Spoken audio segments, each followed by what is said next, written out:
Well, we start at the bottom with the ego, where you have identification and you have resistance to what is. When you start out with the ego is very, very contracting. It's a very, very contractive energy, and it's all about guessing and assuming, judging and supposing. There's no presence whatsoever. You already know what people are going to say before they finish their sentence. You might even, when somebody's saying something, you're sitting and preparing how you want to reply to that, because you have already decided what the person want to say. You have already decided what you want to reply to what they are saying.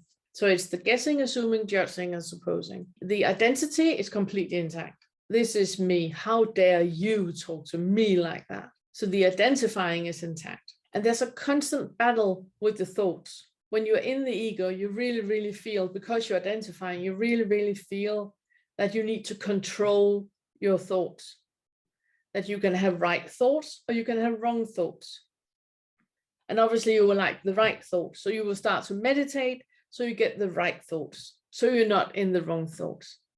And if you feel an anxiety or feel depression, those are wrong thoughts. You don't want them. What can I do so I don't have the wrong thoughts anymore?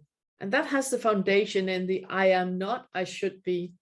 Whatever thought and experience and feeling I have right now, I shouldn't have that. I shouldn't have that. I should have something else. I should just let go of it. Not be so invested in it, just let go of it. As if what is happening right now should be different than what is happening. So there's a lot of identity with thoughts, a lot of battling with thoughts, and a lot of trying to control thought, which you can't do that. It's completely impossible to control thought. Just like you can't control the sense of sight. If you look out the window, you can't control what you want to see. You see what you see. You can't control what you hear what you hear. If you have a meal, you can't control what you taste what you taste. And the same with the thoughts, you can't control it, they happen. When you start to unhook the ego, and you start to unhook and de-identify and understand that there is no separate self, that there's nothing to identify with in the first place, then you get into the authentic. And the practice that you can do to be in the authentic, it is to use different koans. I'm going to make a series of different koans, the ones that I use the most. And a koan is it's a sentence that you repeat for it to make sense. And when you hear a koan, it doesn't make any sense. So look forward for when I'm starting to make the koan series. The authentic is allowing what is. So whatever is happening, it's completely fine. And that gives you an expanding energy, because you're no longer holding on to things being in a certain way. Things are allowed to be as they are. So whatever's happening is happening, and it's fine. Clearly, it's happening. So it must be fine. And that allowing what is happening is creating an expansive energy in your life.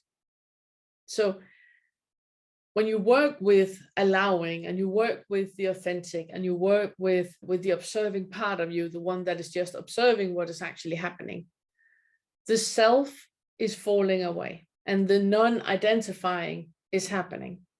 You're unhooking from reality to be in a certain way, but instead of you having the illusion that you can decide your reality and manipulate reality to go in a certain way, you become aware that you can't.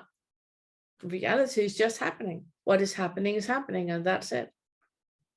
And that gives you a balance in life, because you're never too much one thing or too little the other thing. You're right exactly where you're supposed to be. There's nothing wrong with anything that is happening. It's completely fine. So the self has fallen away. And the thoughts are just like the thoughts are. Whatever is happening is happening. It's not the truth. Whatever I can smell, see, or hear right now, taste right now, it's what I can smell, see, hear, and taste. There's nothing wrong with that. It's just happening. And it's not truth. I can take a bite of a strawberry and say, this is amazing. You take a bite of it and go like, oh, no, that's sour, which means that there's not a single truth. It is subjective. And it's the same with the thoughts. Whatever thought you can have is not truth.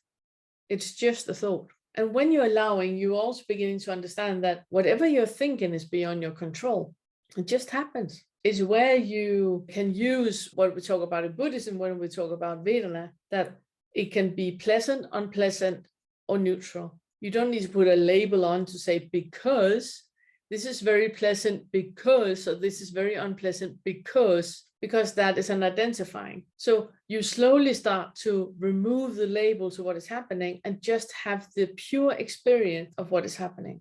And that's also where you start to integrate the trauma you have had in your life, integrate it into the person you are.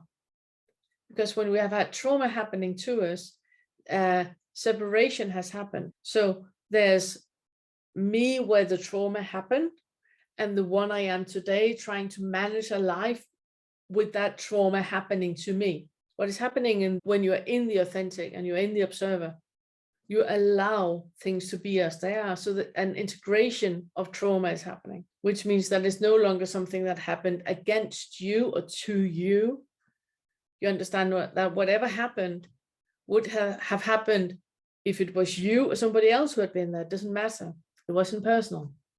You were just there. And that integration of trauma releases so many hooks, because we have a tendency to shape who we are based on the memories we perceive that we have had. And it's also where you're allowing what is happening, where you're allowing your breath to be as it is, your heartbeat to be as it is. That if you wake up during the night and you have palpitations and you have sweats and you have everything that really feels like you're having a panic attack, then you're fine with it. You just go with it.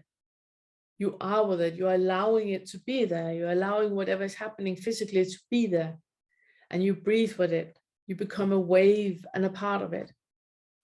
And in my teachings, I often compare you to being a wave.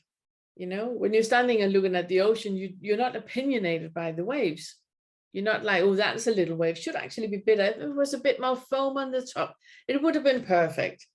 And yet you look in the mirror and go, oh, I should have, and I should be different. And I should, when you understand that you too are just a part of the whole, that you too are just a wave, or you too are just a cloud that come into being and disappear again, then you're allowing whatever is happening. And when the unhooking from the identification, when you unhook your identification and you go into the observing where you are allowing what is, from then on, everything is just falling into place by itself. There's no more need to read up and study up and see and all of that, because it's going to happen all by itself. As soon as you unhook, what is allowed to be there. And then you automatically change, because you understand that you're not in control, you've never been in control, and you just are. And that puts you automatically into the I am, or the pure being, the pure experience of what is. And that's where you will experience that thoughts are full experiences in themselves, just like a sight can be a full experience in itself, or a taste can be a full experience in itself. I have an exercise in my group that I do sometimes, where I ask them to sit and look at something. Really look. And when you sit and look at something, you will start to discover that you didn't actually see it. We look at things, but we don't really see them, because when you sit and look, all of a sudden you will see that the color you assumed that it had, it doesn't. It has lots of different colors that you didn't notice, you didn't think of it. It's just like reading, that when we read, we don't really read, we recognize the words. And it's the same with the way that we are in the world, the way that we hear and see and taste and smell. We have assumptions about what it is that we're experiencing, so we're not really doing it. We're just assuming our entire lives away. But when you have unhooked, then your experiences are full experiences in themselves. So everything is one. You are the taste, and you are the sound, and you are the waves in the ocean, and you are the wind, and you are the breath, and you are the blood flowing, and you are everything at the same time. And when you're there, you also know that there never was a self-construct There was just thoughts reflecting on thoughts. That was it. And you understand that there's never been anything separate from thought. That a color you see, the 3 colors that you have here on the screen right now, that is a thought seeing the color. There's assumptions and guessing and judging and supposing in it while you see it. You can unhook that, and then it's just the pure experience of a color, or the pure experience of space and time, of sound. It's just a pure experience. And that's where you experience the non-duality, the equanimity, where everything is the same. It's not separate anymore. Everything is the same at the same time.